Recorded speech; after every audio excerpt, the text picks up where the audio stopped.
याद आइलू कबू भूल गईलू कबू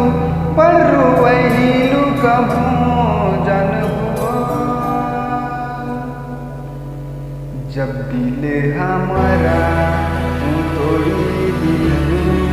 ता सॉरी बोलना के का फायदा तुम्हें है दूसरा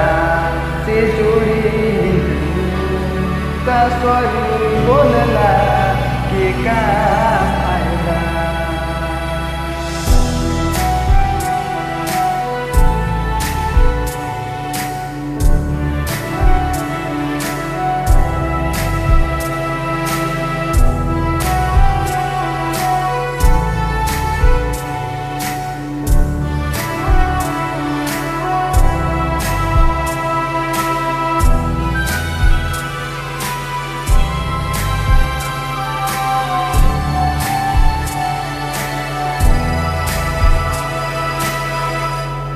कभू अनजान हो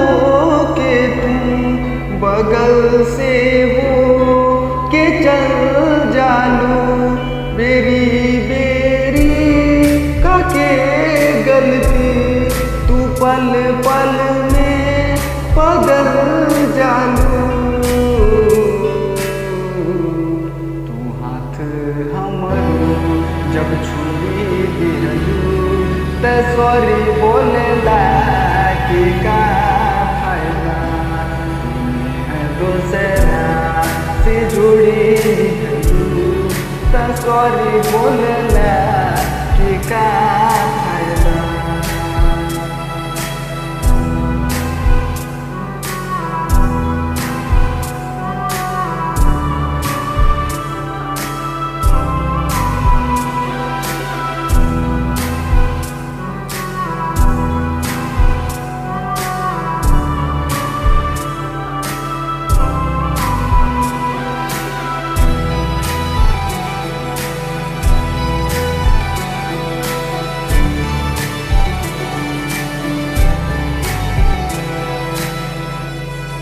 तुम्हें जितना चाहिए हो ना उतना के हो चाहिए हो अंकित छोटू सुनील वाके तू कब मुकला टराई हो साथ के जोड़ा जब ओढ़ी लिलू त सॉरी बोलला के का फायदा जब दिल हमरा तू तोड़ी दिलू त सॉरी बोलला